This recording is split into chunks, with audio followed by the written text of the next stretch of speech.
Hello, everyone, and welcome back to the Connected Yoga Teacher podcast. How is it that we are almost 400 episodes in, and we haven't done one about the chakras? Sometimes people ask me if I ever run out of topics or ideas for the podcast, and the answer to this is always no way. Our listeners and the connected yoga teachers in our Facebook group have great questions and conversations all the time that become podcasts and topics. And Chakras has been on my list for a long time. And when I saw that Indu Arora was sharing about the chakras, I knew she was the guest to have on. If you're brand new here, let me introduce myself and the podcast before we dive in. So I'm your host, Shannon Crow. My pronouns are she, her, hers. This podcast is being recorded on Anishinaabe, Odawa, and Mississauga land, also called the Bruce Peninsula in Ontario, Canada. I'm a yoga teacher, mom of 3, entrepreneur, and forever student who loves to ask questions. And that's why podcasting is a good fit. I love that we can hang out and learn together. You're going to be hearing me learn lots today in this episode, and so I'm glad that you're here so we can do that together.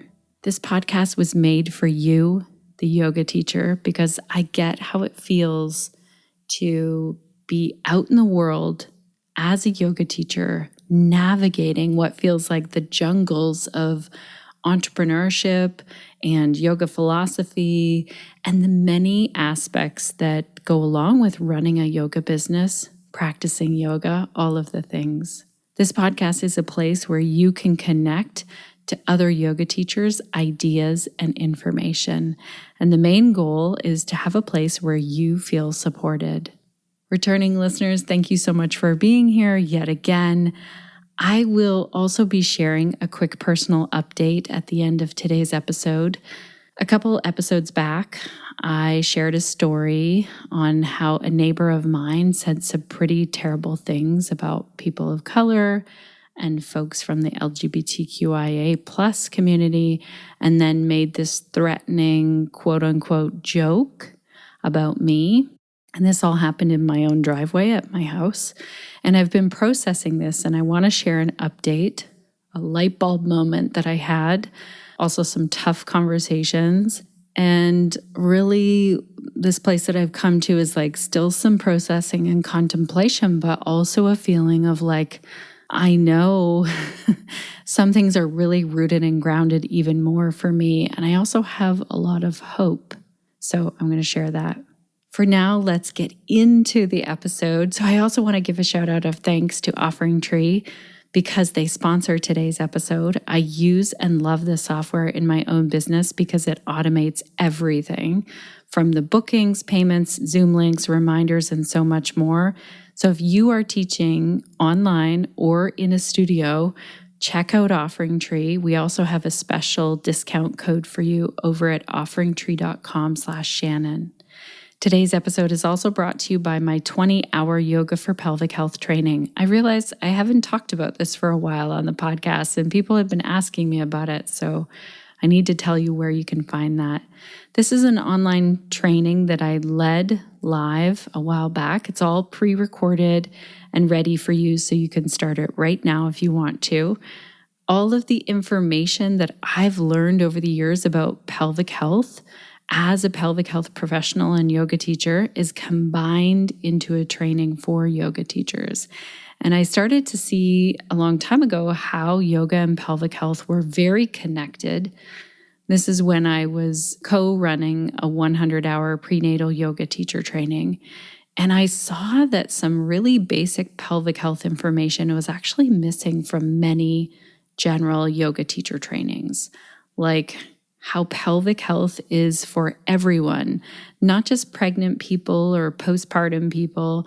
Everyone has a pelvis and a pelvic floor, and yoga has some huge benefits for our pelvic health. And the students that are coming to our classes are often dealing with pelvic health issues, even though they're likely not telling anyone what they're dealing with. So if you want to learn how to weave in some pelvic health information, Or if you want to lead specialty workshops or classes, check out the training. Go to the connectedyogateacher.com, look under training, and it's the 20-hour yoga for pelvic health. And if you get there and you think, oh my gosh, I do not have 20 hours, or I don't have that much money to invest, there's also a 3-hour training to get you started. It's also listed in the same place over at theconnectedyogateacher.com under training. Alrighty, let's get into today's interview. This week on the podcast, we have a repeat guest joining me. Indu Arora previously came on the podcast in episode 288 to talk about Shavasana or Savasana, depending how you pronounce it. And that was such a great episode. We'll put the link in the show notes if you haven't listened and want to check it out. And today, Indu is here to share with us about chakras. Now, when I had this interview, I was so hesitant to even say the word chakra, and you might be hearing that in my voice because I wasn't sure how to pronounce it. I've heard it pronounced many different ways. So even though chakras are part of yoga, a lot of us in the yoga world are not familiar with this. Indu very patiently talked me through how to pronounce this. So I hope I'm saying it correctly or getting closer. And also we went into so many details. And one of the biggest takeaways that I have, well, maybe I should wait and share it with you. No, I'm going to share it now. One of my biggest takeaways was to have soft edges and not become really stuck and narrow-minded as we learn so much about yoga. I love this. And I think that we can look at it as we're learning many things. But before we get into this, let me introduce Indu to those of you who are not familiar with her. So Indu is the founder and director of Yog Sadhna. She's a yoga and Ayurveda teacher, mentor, and author based out of the US and has been sharing simple, effective, practical, grounded ways of living life through yoga, yoga therapy, meditation, and Ayurveda since 1999. When we did this interview, it was like 25 years of teaching, which is amazing. In our conversation, Indu explains what the chakras are and how they're related to yoga, the different texts in yoga tradition that talk about chakras and how we can access this information. Indu also clears up some common misconceptions about the chakras and how we can make chakras more accessible and beginner-friendly, and so much more. I cannot wait until you have a listen. And if you have a listen to this episode and you have more questions about the chakras and yoga philosophy, I'll make sure to link to Indu's website where you can learn more from her. Or feel free to post your questions in our Facebook group for yoga teachers. So if you're not already in there, join by going to theconnectedyogateacher.com. Look for the join button there. Tag me, Shannon Crow, in the group question, and we'll do our best to find the answers for you. And that goes for any questions you think would be a really good full podcast. Okay, so let's get into this because I learned a lot from Indu in our conversation, and it really inspired me to do more reading and research about chakras, so I cannot wait for you to have a listen. Let's dive in.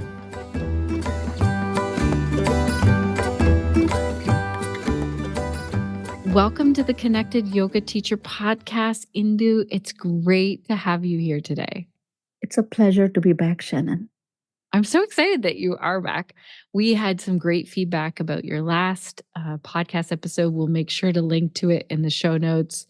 And we'll just dive right in today, if that's okay, into talking about, and I'm so hesitant to say like what we're going to talk about, because I have heard both chakras and chakras. How do we say it, first of all? Well, the term is a Sanskrit term. And in Sanskrit, the way it is pronounced is chakra. So you know how the word chak in English? So chak and then the retroflex R sound, r, chakra. Chakra. There you go, you got it. Like how the wheel goes round and round, the R sound does that here. So let's dive in like right at the beginning. Let's define what that is in case people have never heard of chakra before. Okay.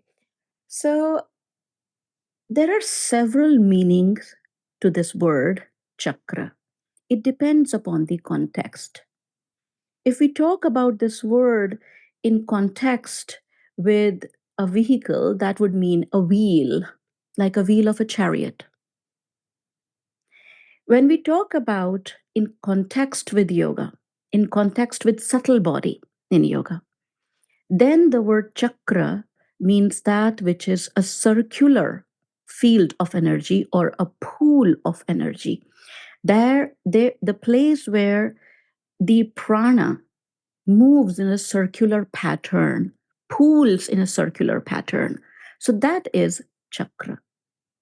There are several meanings to this word. It can mean a disc, it can mean some circle, it can mean center. I can keep going on. And how does it connect to yoga? That's a great question. Different yoga texts. When we talk about yoga, there are three sources we are looking at, Shannon. These three sources are Shrutis, Smritis, and then there is something called Sakshat. And I'll explain these three terms. Shrutis are the unauthored, where there is no human author. These are revealed, this is revealed wisdom. Like Vedic texts, they are all called Shrutis. There's no human author to it. Then there is Smritis. For example, one of the common example would be Patanjali Yoga Sutras, where it is compiled by a human author. And this human author is not an ordinary person. This is a realized being. Then the third is Sakshat, which means your personal experience that comes from a clear state of mind. So when we talk about how chakras fit in yoga, we can look at these three sources. One is certain Vedic texts. Then there is some smritis and agamas, tantric texts, and compiled literature. And then comes from, let's say, your personal teacher, your guru, and from lineages, the word that has been passed based on realization, a certain state of experience, not imagination, not assumption, your personal embodied experience. So in Vedic texts, there is so many Upanishads that talk about chakras. And the purpose they talk about chakras in yoga is for the sake of meditation. So if we have to pin down what is the sole purpose of the mention of chakras in Vedic texts or in Tantric texts or in Yoga Sutras, such texts which are compiled, they are used as a focal point for the mind to concentrate and then to meditate. Okay. Now, I feel like in various yoga teacher trainings, what was focused on so much was the color and like the qualities. Are we getting things right in yoga teacher trainings when we cover the basics, or are we missing some things? I feel basic is a very advanced word. When we talk about basics, to me, it sounds like foundation. And when I think of foundation, I think of something deep, rooted, and solid. So we do touch upon subjects, and it's not fair to expect a 200-hour, because now we have defined a teacher training a minimum number that is 200-hour, which if we look at the history depth of a subject of philosophy like yoga, there is no way we can fit in that amount of knowledge in 200 hours. But even when we touch upon, for example, if we just touch upon the basics of chakra, like how do you say it? What is the meaning of this word? What is the purpose of it? And what are some of the different texts that talk about it? So I'm going to come back to your point when you mentioned chakras and colors. It's not wrong. Let me point this out. But that reference comes from a very specific text. Shri, Shri Tattva Chintamani. And in that, a very specific chapter, Shad Chakra Nirupana. Shad means six, Chakra is Chakra, Nirupana means investigation. Investigation into six chakras, not even seven, right? The commonly known idea in mind is seven main chakras. Even that text talks about six chakras, not seven, which then goes, investigates from a very specific standpoint that for some people, in order to connect with something, you may need a visual component, you may need an auditory component, you may need a sensory component. So, therefore, in that particular text, see, and I'm emphasizing that particular text, there is discussion about, oh, the external color is red for Muladhara, the internal dharana color is yellow, and that is related to the tattva, that is Prithvi element. But it is not said that earth element is equal to red color, is equal to Muladhara chakra. It's a very specific context that this mandala of this particular chakra, we place the earth element here. And if we place the earth element inside the triangle, which is Muladhara chakra, there is a square. The square represents earth element, and the color of this element is yellow. For some people, that may make the visualization, the connecting to that region of the body, and then through the physical body, the subtle body, easier. But for some people, visualization may not be their pathway. So for them, the pathway might be sound. So then there is further investigation. So if I want to connect it with sound pathway, the external way to connect it is there are four petals in Muladhara chakra. What are those petals? Those petals are sounds.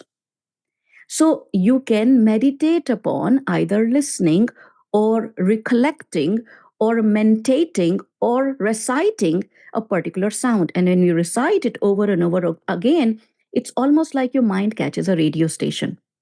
The way I think about chakras is they are like radio stations. Your mind tunes to a particular mind field and becomes one with it. So, for the time being, when you're connected to that particular region, that particular radio station, your mind frequency changes. The way your mind enters in a different level of peace, a different level of calm. So, that becomes the auditory pathway. Now, just like externally, the Muladhara chakra is connected with red color, externally it's connected with four sounds. Just like internally it's connected to yellow color and the element earth or Prithvi, internally it's connected to single sound, which is called Bij Mantra, seed sound. But this seed sound is not of the chakra. The seed sound is of the element earth, which is Lam. And I'm going a little bit deeper, my dear friend. So hold on, hang on, and you can write and you can replay and you can re listen. But I think we should not compromise on this basic. What do you say, Shannon? I love this. I love that you're saying like it's one text that tells us about this, that we all have different ways of accessing this information. There's discussion and there are differences in the information. I do have a lot of questions. So first of all, I think I want to get into what text would you recommend, or are there a few where we look at more? If we want to study this more, where would you suggest we start? Yes. So there are various texts. Begin from what text is closest to you. For most of the yoga aspirants, seekers, students, teachers, Yoga Sutras becomes really close, easy, accessible. And the third chapter of Yoga Sutras talk about nadis, talk about chakras, talk about the Sahasrar chakra, talks about the Sushumna nadi, talks about the Vishuddha chakra, heart chakra, Hridaya chakra, the Nabhi chakra. But you see, I'm not saying Manipur chakra because here it is known by a different name. It is known by Nabhi. It is in different texts, chakras are called different names. You can begin with uh, Shat Chakra Nirupana, because that is, I would say, it seems to be a very common ground. Whenever I hear about chakras from different people, they generally bring in the concept of color, sound, shape, which is something, if you want to go deeper, go into Shat Chakra Nirupana, that chapter from Sri Tattva Chintamani. If you are close to Yoga Sutras, begin from there and see that what is the context of chakras. I think it's so important to not get trapped in the idea of just having more or feeling incomplete because I don't have enough. It's not that you have to know all the possible Netra Tantra, Shiva Samhita, Siddha Siddhant Paddhati, Bhagavad Purana, Tantra Loka. It's not that you have to know all possible texts that, oh, in different texts, how is it talked about? If you have a scholarly mind, if you have a curious mind, if this is how you process information, you are welcome to explore the endless texts that talk about chakras, saying that there are three chakras. Then some text like Tantra Loka talking about five chakras, or He Vajra Tantra talking about four chakras, or Netra Tantra talking about six chakras, but Kola Gyana talking about 11 chakras, and Shad Chakra Nirupana talking about six chakras.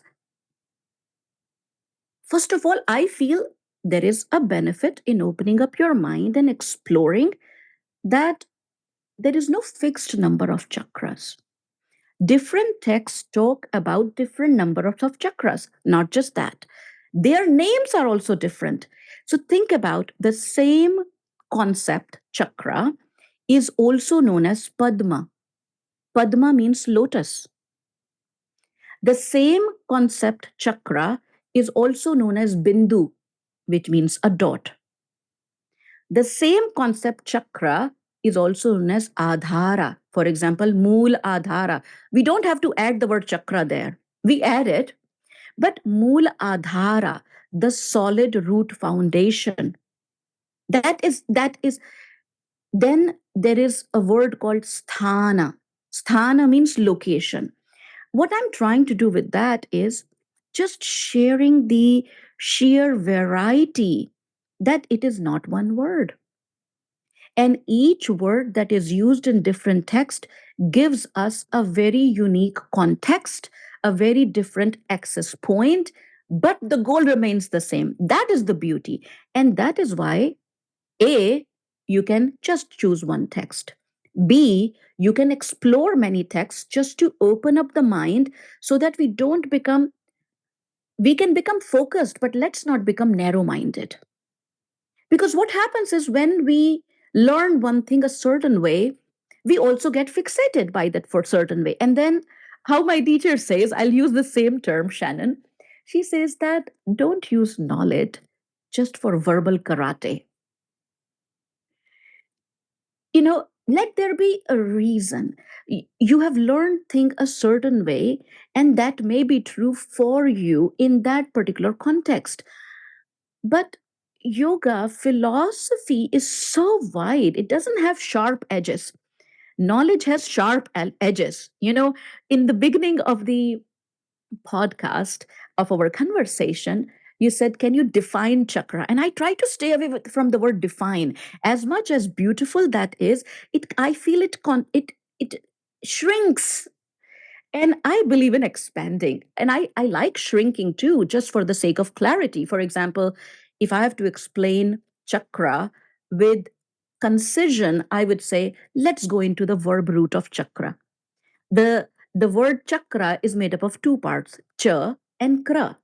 And this creates a definition, chalana karoti iti chakra. Chalana means movement or animation or propulsion. Karoti means that causes. That which causes or creates animation or propulsion or movement is chakra. So, we can go and become precise, but I think it's so important as yoga students, teachers, instructors, therapists, practitioners, enthusiasts, wherever we want to place ourselves, to keep our mind open, that there is more. And we don't need to know everything that is more, but we need to keep space for more. Oh my gosh, I feel like I could take that alone into many, many topics. I love how you said, we can be focused, but not to the point where we're narrow minded. Oh my goodness. Yes. When you go to teach this, when you place that foundation, and for some reason, I keep coming back to like how we start to teach children with like children's books, and which are really important and really, um, visually put something out there with words in the simplest way possible. It's not easy to write something like that. How, if you were teaching beginner class like chakras and it's all the beginning, how many would you talk about? That's a great question. One is, it doesn't matter. I think I'll just talk about one to start with. The place from where all the chakras emerge and into which all of them dissolve. That place is called the heart of the heart. In the physical body, that is your heart that beats, that pulsates.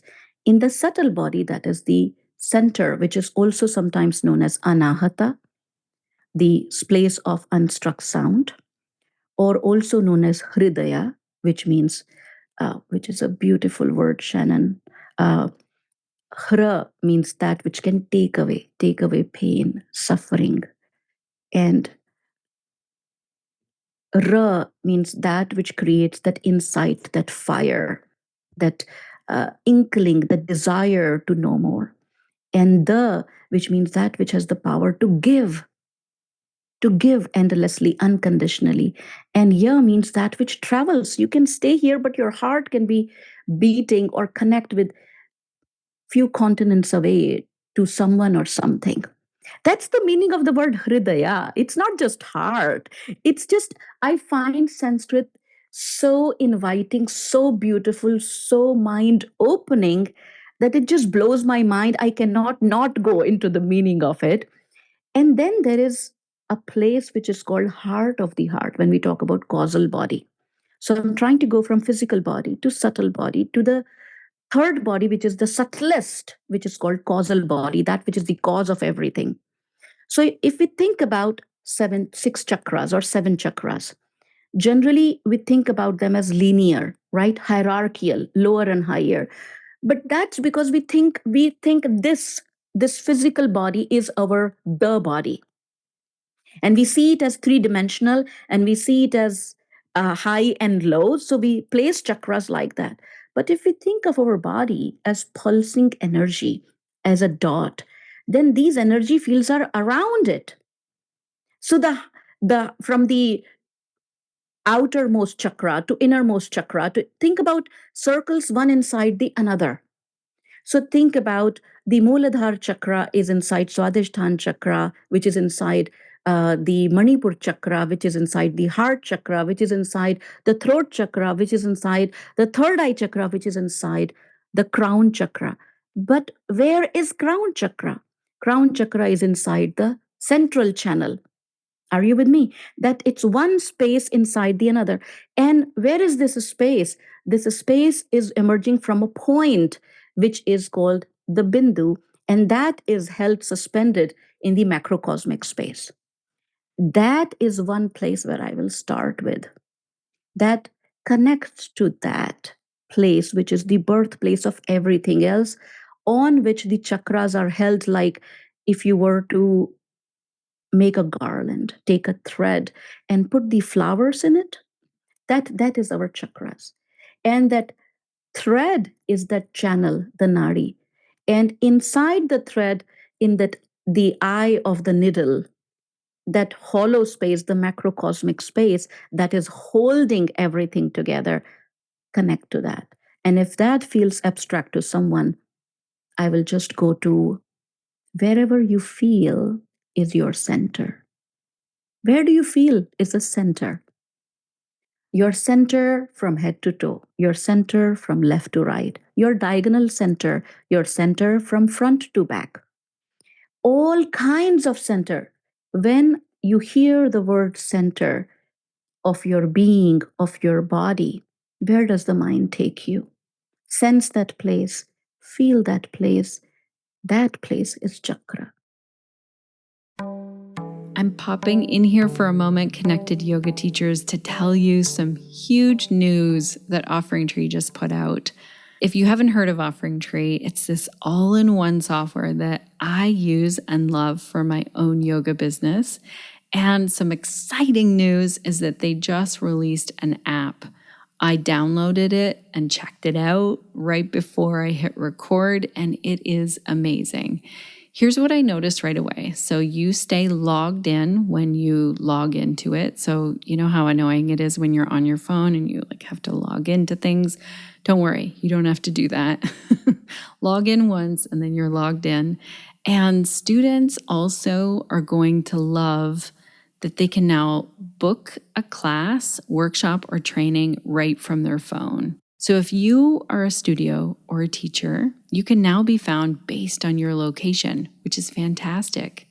And students can pay online through the app, or you can set things up so that students can use their membership or pay at the studio. If you have multiple locations, you can manage that all from the app. And the best part is that you can see just by going on the app right away. I love that I could check out local yoga teachers and see what they're offering. So I could look at their classes, I could check out the schedule. You can even shop for things if someone has an online store. And this is all streamlined. It's user-friendly. It works on Apple or Android, so any phone or iPad, it's going to work on that. And the great news is that if you are thinking about trying a software like this, OfferingTree has a 14-day trial. And we also have a discount code for you. So head over to OfferingTree.com/Shannon. That gets you our special podcast listener discount. That's OfferingTree.com/Shannon. Alrighty, let's get back into today's episode with Indu. I love how you brought up if someone isn't able to visualize that, because that has been my challenge as a yoga practitioner, as a yoga teacher. At times I just thought, okay, we'll learn this thing and there's a chart and there are colors and elements and this is cool. And I thought, I don't think I'll ever really teach this, I have to say, because I thought, this is too out there. It's too subtle. I don't know how to convey this information. And it wasn't until I went to, it was Let Your Yoga Dance training, where we danced through, we used movement and sound with the chakras. And that's when it felt like, oh, now I feel this. I get this on a little deeper level. What about when it feels so subtle, or because you can't open up a person and dissect them and see a chakra? It's not that we cannot see, it's just that we need different vision. We need a different kind of focus. We need a different kind, you use the word subtle. The mind pulsates at the grosser level, right? We connect more easily with what we tangibly see, hear, smell, taste, and feel, which is in the sensory realm, right? When we talk about chakras, they are not a part of the physical body per se, they are a part of the subtle body. But their extensions are on the physical body. What does that mean? If we see it through the perspective of Ayurveda, so we see it, different texts bring in different context through which we can connect. I understand that not everyone is a visual person. And I also understand that it is abstract, and therefore different texts give us different point of views. For example, there is a text called Vijnana Bhairav Tantra. It's a tantric text which talks about chakras in terms of finger width. It's called Dwadash Anta. Dwadash means 12, Anta means end of. So it talks about that chakras are at the end of 12. If you start counting from the perineum, every 12 finger width is a chakra place. So now what it does is it really gives you a place to concentrate, to touch, to become aware of. And not just that, it even talks about that human body is measured in finger width. That everyone's body, or every human's body is the same height, 108 finger widths. That is the height of subtle body. In subtle body, we are the same size, 108 finger width. And these 108 finger width at the end of every 12 finger width is a pulsing, throbbing chakra point, energy point, or pool of energy. So again, this is not for no reason. This is for those of us who are ready to connect it in a tactile way, in an analytical way, in a way that gives us a little bit more information than visualizing red or visualizing triangle. So, what I feel is that it gives us different entry points in Ayurveda, which really talks in detail about physical body. Even the concept of physical body that is talked about in the great Ayurvedic scriptures and text, it talks about 7 layers of skin and 7 tissues and uh, 300 bones and so on and so on, talks about in detail about the number of channels and the number of major capillaries and veins and arteries and so on and so forth. In the same breath, Ayurvedic texts talk about marma points. And there are 107 marma points. Now, marma points are those energy points which can be touched and meditated upon on through the physical body. But chakra points are the end of nadis, channels.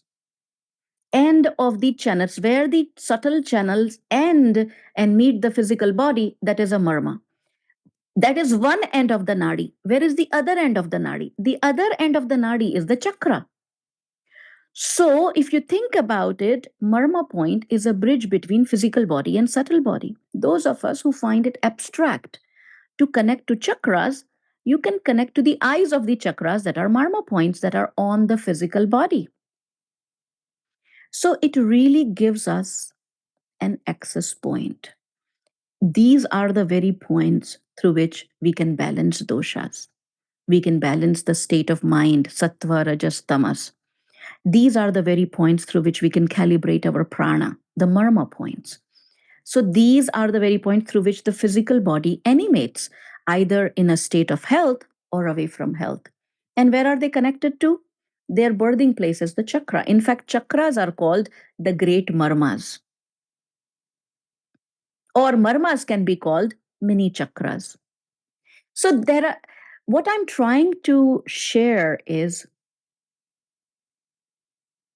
that it's okay to be lost in the beginning. It's okay to get overwhelmed. Why are we in so much hurry to get everything so crystal clear in the first instance? No one ever said yoga is simple, isn't it? Yoga is a deep philosophy. In fact, it starts with, of course, each one of us can have a different starting point. When I say it starts with, I'm talking about traditionally how the exploration of yoga used to begin. It used to begin when someone was already at the point of existential query. Who am I? Why am I here? What is all this? What is this world? What is life? And what is birth? And what is death? And what is suffering? Someone is already at that point of existential query, or you can call existential crisis. They are in that place where they are just done with everything else, and that everything else is not solving their deepermost query, and they are ready to go deeper. Of course, yoga has become to quite some extent accessible. When I say accessible, which means there are books, there are teachers, there are trainings, there are podcasts, there is so many different ways in which you can touch the subject matter of yoga. But that does not change the body of yoga. It starts from the deep end, isn't it? It starts from why. It starts from yama and niyama. It doesn't start with A as in for asana. It starts with Y, that is yama. It starts from the deep end. So I think we have to keep that in mind and also from time to time remind ourselves, what is the rush? What is the rush to know everything right now? Learn to sit with complex ideas, learn to sit with conflicting information, learn to sit with your confusion, to sharpen the instrument that is the mind, to be ready to become subtle and gain an insight into the world. So it's not that we cannot see chakras or we don't have to it's just that we have to over time chisel the mind, sculpt the mind into a finer instrument. How has learning about chakras or experiencing them, how has that impacted your own life or your own yoga practice?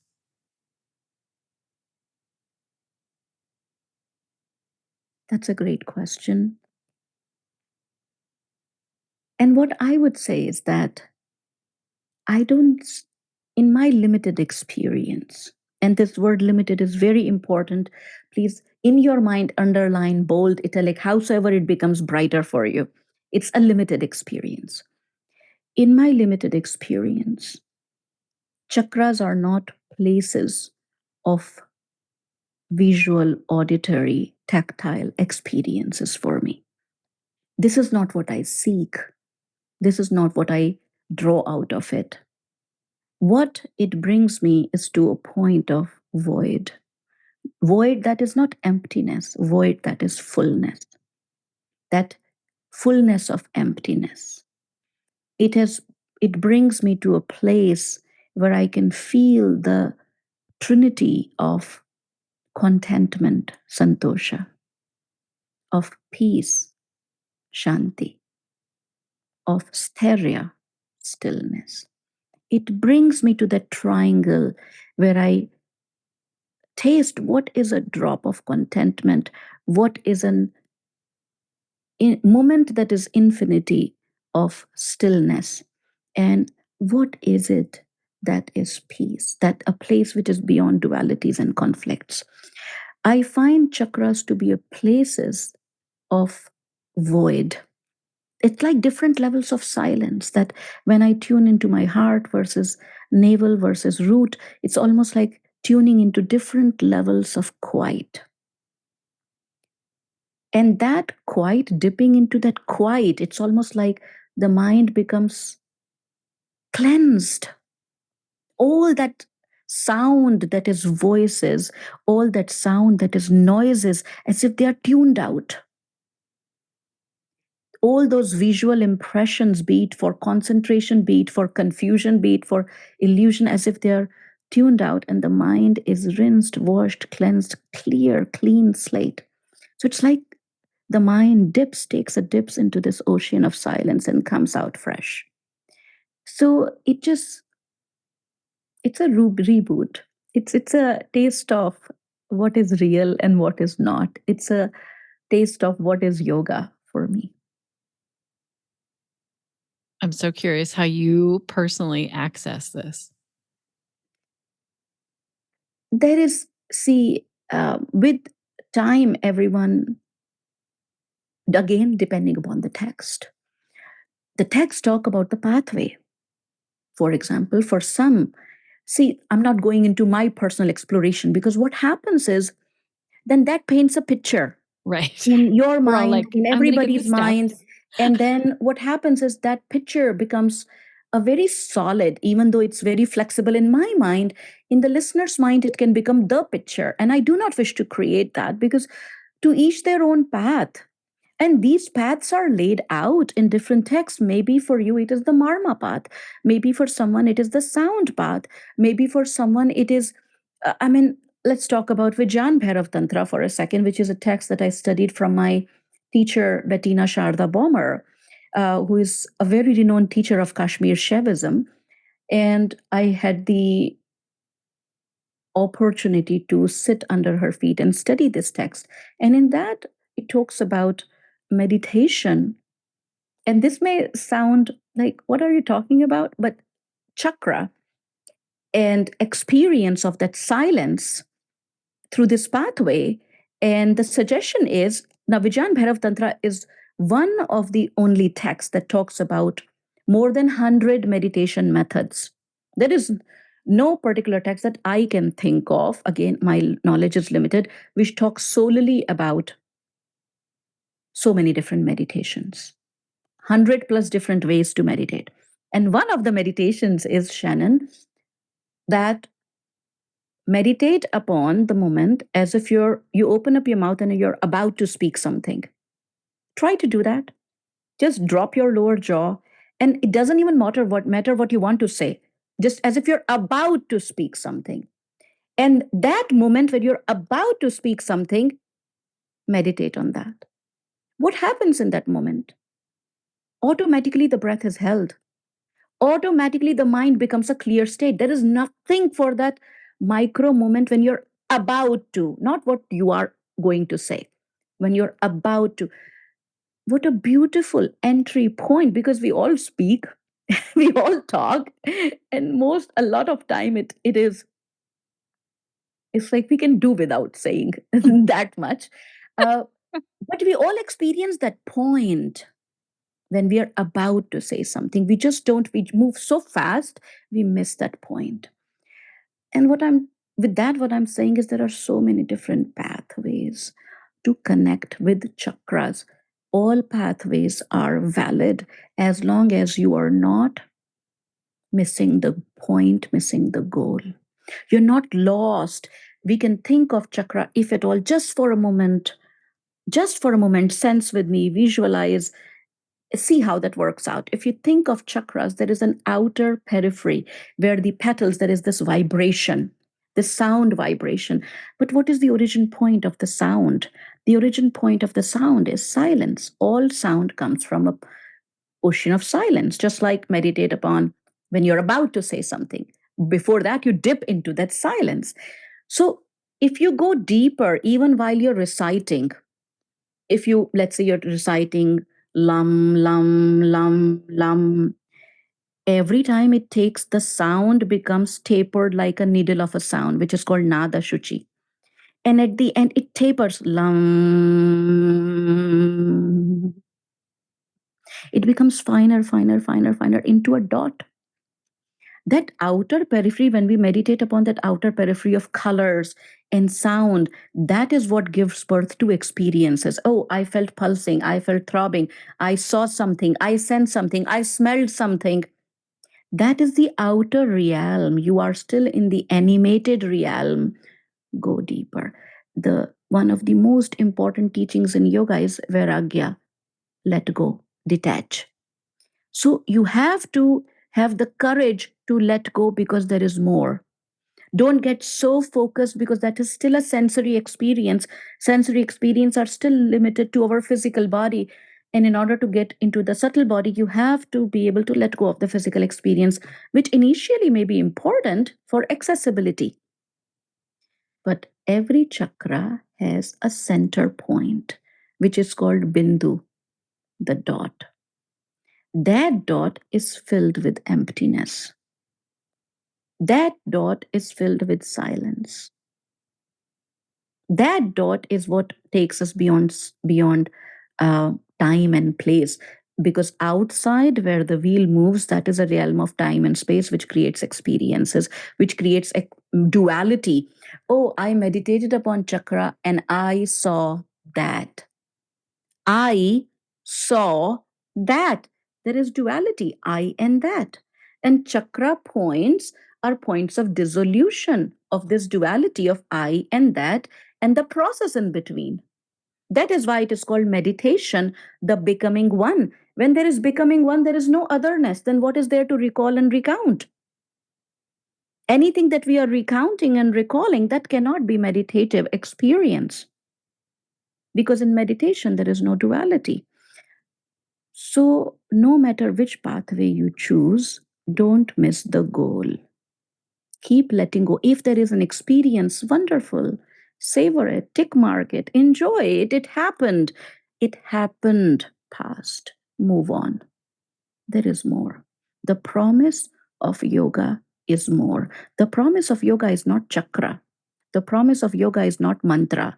The promise of yoga is not mudra, asana, pranayama. These are tools.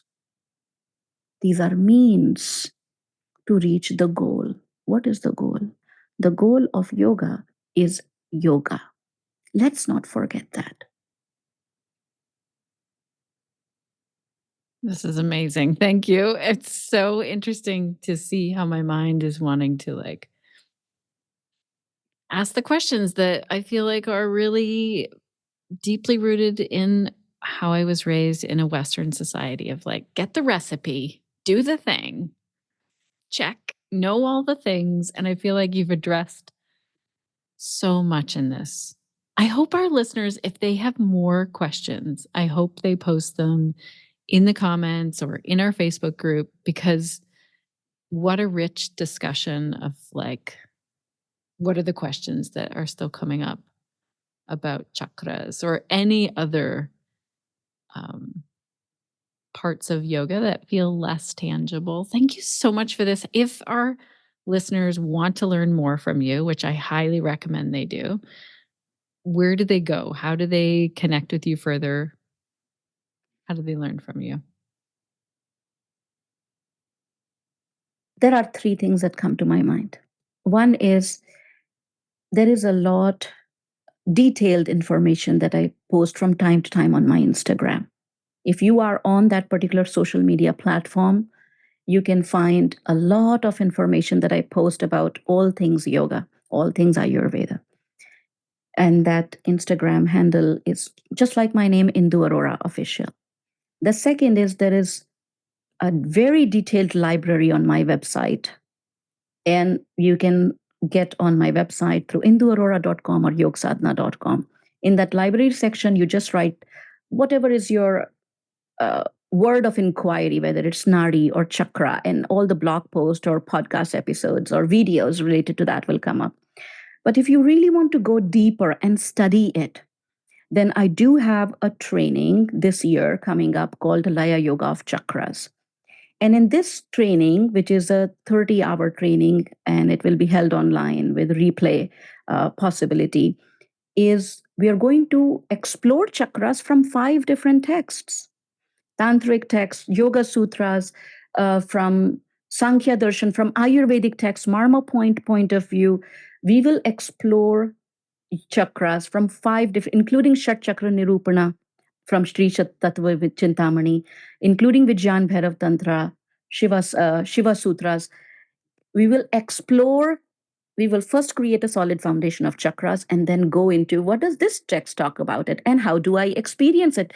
How can I weave practices around it of meditation, of asana, of pranayama, of yoga nidra, because all the practices can be done with the focus. Because again, we are going to have a solid platform. The platform is not my imagination. The platform is what do the texts say? The platform is how have I learned it from my teachers? And the third platform is what is my limited experience? This is a training that has been really loved from the by the yoga practitioners that I've been doing for some years. And this year, Shannon marks the 25 years of sharing yoga for me, which is nothing. The number is nothing.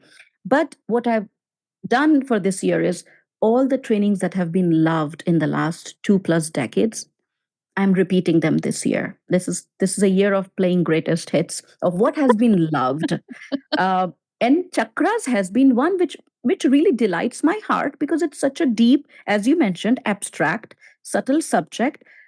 But let's not be overwhelmed by it. We have lifetime to digest it.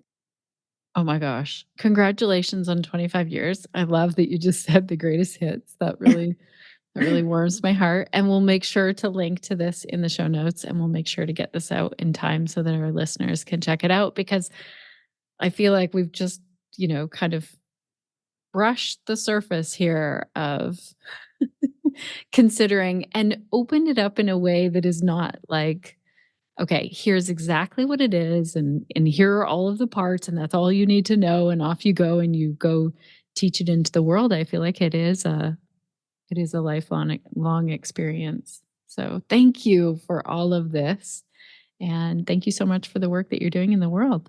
Thank you so much, Shannon, for having me. And my good wishes to your podcast. It is wonderful to see a podcast that is rooted, that is curious, that is giving so much back to the yoga community. And good wishes to all the listeners. I really hope that every single moment that you spent listening is beneficial for you. Thank you so much, Indu, for this amazing podcast conversation. I am so grateful when we have time to connect here on the podcast. The words that you share hold a lot of meaning for me. And again, I just really appreciate you saying, like, this is lifelong learning that we are doing, and we can start anywhere. I love when I said, like, how many chakras should we start with? Indu said, start with one and start there. And all the way through, I love how my questions, I want to say, were like gently challenged in a great way. I feel like I'm often looking for, like, where's the checklist or something, or where can I, get the, like, 5 tips to do this. And yeah, it's nice to settle in and feel like we can sort of start anywhere and follow things along and really create something that is for ourselves in our yoga practice. If you want to check out the show notes, Connected Yoga Teachers, head on over to theconnectedyogateacher.com/379, and we'll link to Indu's offerings there. I highly recommend checking out her trainings and also connecting with her on social media. Instagram is where I love to see what she's sharing, and we'll have all of those links there for you. If you want to hang out in real time, we have a call inside of Pelvic Health Professionals, and anyone can view this at any time. So if you head on over to pelvichealthprofessionals.com under members, anyone can click on that. Click on guest speakers, and that will show you who's talking next with our group. So August the 29th, Carolyn Van Dyken is talking about how to cough, laugh, and sneeze without leaking. And this is inspired by many questions we've gotten lately from pelvic health professionals and yoga teachers who either they have a student who has come to them and said, I'm coughing, laughing, sneezing, and leaking urine.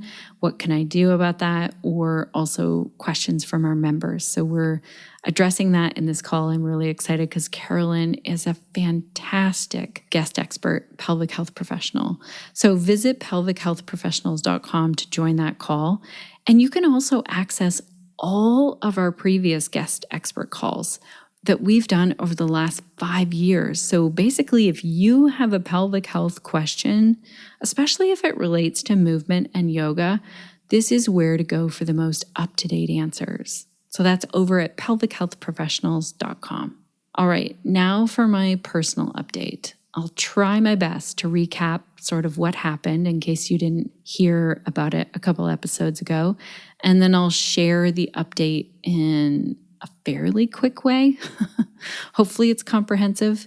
So I shared back in episode 377 how I was confronted by a neighbor. Again, I was in my own driveway, and this just started out like a chat. Like I did not see what was coming. I was wearing a t-shirt that says anti-diet, anti-racism, anti-misogyny, anti-transphobia, yogi. And you can go back and listen to episode 377. It's around the 74-minute mark if you want to hear like how it felt really fresh that week. This is why I love our show notes and our website, because even I was like, where was that again? Oh yeah, it was episode 377, right around 74 minutes. And if you go to the connectedyogateacher.com/377, you can actually just click on that 74-minute mark in the show notes and get right to it. So my neighbor, who I want to clarify, we've lived next to this neighbor for like 13 years, and I certainly did not know at any point that he held views like these. I just wouldn't have even been really up for a chat. I know that if I knew what was coming. So he said some horrible things about immigrants, people of color, the LGBTQIA plus community. And at first I was just so shocked and like trying to figure out why he kept saying things like this. And I was trying to keep things light. And I was also trying to look for common ground and but also I was speaking up for people of color and LGBTQIA folks. And at some point when we got speaking about Palestine and Israel, and let me also say, I wasn't guiding the conversation in any of these ways about human rights. I was just responding to the really offensive things he was saying. And I was trying to do it in a really calm way. He seemed already agitated. I was already wondering, like, what's going on with him in this day and in this moment. But at one point, another neighbor came over and was also standing in the driveway and chatting. And at points, it was nothing about this, and then it would come back to it. And I also want to say this is the point when it started to go into some pretty heavy Islamophobia. And I said I was uncomfortable with that. And he made this quote unquote joke, which was actually very threatening. He said to our other neighbor who had come over to my driveway, "Hey, you have a basement. We could lock her up. She needs to be deprogrammed." And I was really clear in that moment, like, hey, this isn't helping me to feel safer. But also, I didn't process it right in that moment. So it was actually very difficult to come into the house, kind of settle in for the night after this conversation, and then really start to think about what was said to me. And I appreciate the many, many friends and family who have then reached out to me to check on me and say like that they're sorry that I had this moment. So there's been a lot of processing. And then this week, there was sort of this moment when I was seeing what's happening in the UK. And I saw this video of mostly white men stopping traffic, checking if people were white, and allowing them to pass through if they were white. And if they were not, if they were Muslim or they were people of color, they were stopping and attacking. Cars were smashed. It was absolutely terrifying to see a video like this and think, oh my gosh, this is happening like in the UK, which feels similar to North America. And this is on multiple news outlets. And I was glad to see that it's finally being called out for what it mainly is, which is racism and Islamophobia, because the original news that was coming out was calling it protests, and it felt like, wait a minute, this doesn't feel like a protest when people are being stopped and they're checking if they're people of color. And I'm sharing this not to like get into the weeds of like, look at what's going wrong with the world. I want to share something that personally felt really helpful for me so that maybe it's helpful for you. So there was this light bulb moment for me this week when I was watching a video done by Misan Hariman, and I'm not even sure if I'm saying this creator's name correctly, so I'm sorry if I'm not. I'll link to this video in the show notes where Misan is talking about what's happening in the UK. Then he goes on to talk about the choices by some of our leaders and some of the press that has led to this moment. So he spoke to how immigrants are being blamed right now because we're in this current cost of living crisis and someone's looking for a place to place the blame. And he also talked about how some people are finding answers in places online that are full of misinformation, which is also fueling the hate. And this was a light bulb moment for me when I compared like this shocking conversation with my neighbor, who is, I want to say, just from things that he said, hanging out in some pretty weird places online. And that's from him telling me so, like where he was getting this information from. And also because Misan in this video talked about how it's up to us as individuals to build community and build bridges. And I really sat there and I was considering, like, what does that look like for me? Because I fully believe that's what we need to be doing. We need to be building community.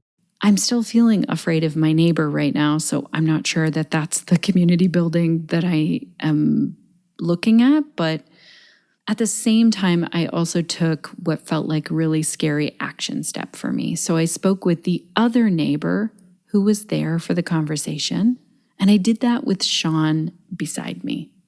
And I told him how I was concerned about the many things that were said, specifically this threat to lock me in a basement and have me deprogrammed.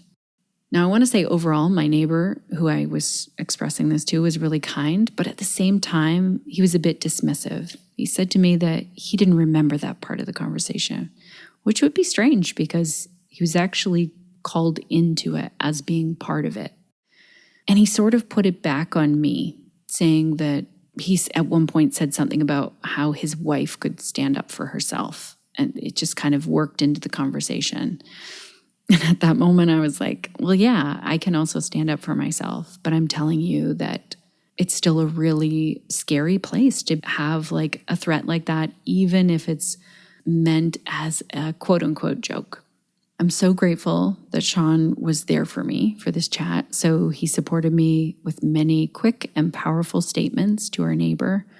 So at one point, he highlighted that women often don't feel safe around men, and it's for reasons like this. And he also highlighted that, what might be a small joke then builds until it becomes some actual act of violence.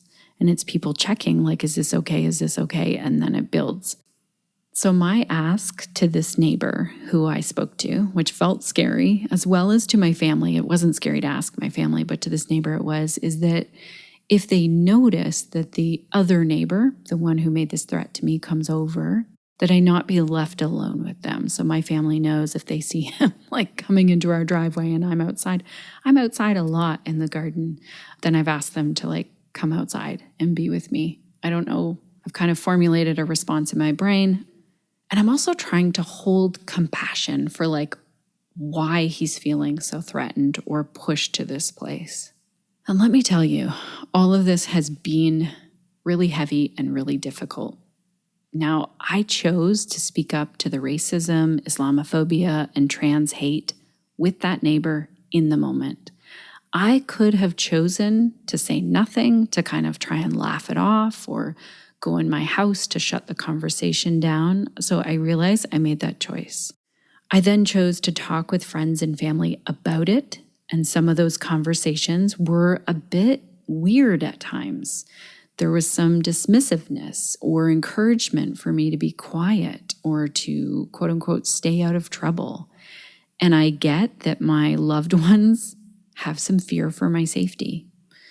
So I could be quiet about all of this, but I'm not. I'm choosing to talk about it. And here I am talking about it on the podcast, but right at the end. So if you're here, you're hanging in for the share, I guess.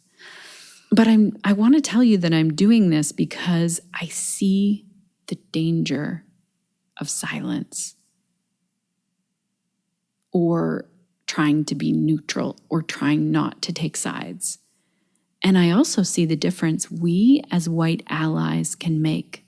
So this week I watched white allies put their bodies in the line of danger in the UK.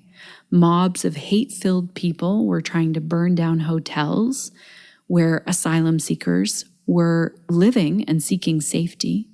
And it worked. It worked. They were able to protect the people who were inside. I'm also seeing how small conversations boil up and spill over when they're fueled by misinformation. And I truly believe from what I've seen, what I've just experienced with a close neighbor on my street, I am rooted in this belief now that it is up to everyone to speak up when we hear hate-filled comments full of fear. These comments are what led to the death of 6 million Jews at one point in history. Harmful misinformation was recently published about a female athlete in the Olympics, and I saw so many people resharing that misinformation on Facebook, so I actually made my own post. I'll link to it in the show notes so that you can go and have a read on that and just really think, like, what am I doing here? How am I showing up on social media? Am I helping or am I fueling misinformation? And again, in that moment, I chose to speak up when I could have been silent. And I want to say that I'm doing that because I see the difference it makes. It makes others feel more safe. Let's say people of color, the LGBTQIA plus folks, immigrant families. So many people are being targeted right now. So when they see posts that are about that athlete, calling that athlete a transgender woman, which wasn't true at all. It's a woman who's strong and powerful, and that woman is being labeled probably because she's a person of color. If what I'm sharing right now is feeling like, oh my gosh, Shannon, you're all over the place, and so much of this is happening in the world and it's overwhelming. If we're thinking about the genocide in Gaza and we're looking at what's happening in the UK and people being labeled as transgender, as misinformation, please remember this is all connected. That helps me to remember this is all connected. It's not all these separate things. It's the same thing happening. And please know that what gave me comfort this week, or please consider this, is that I started to think, okay, I need to work on community here. Here meaning on my own street, but here also on the podcast. And I don't have all the answers. I'm not meant to have all the answers. And right now, I don't even want to talk with this threatening neighbor. And I don't want to do that until I feel safe and grounded and cared for.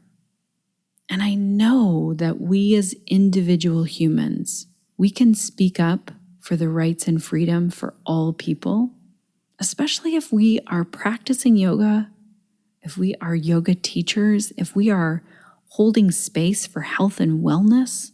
Oh my gosh, this is yoga, that act of speaking up for others, of speaking out, of naming the harm. That's yoga. That's ahimsa.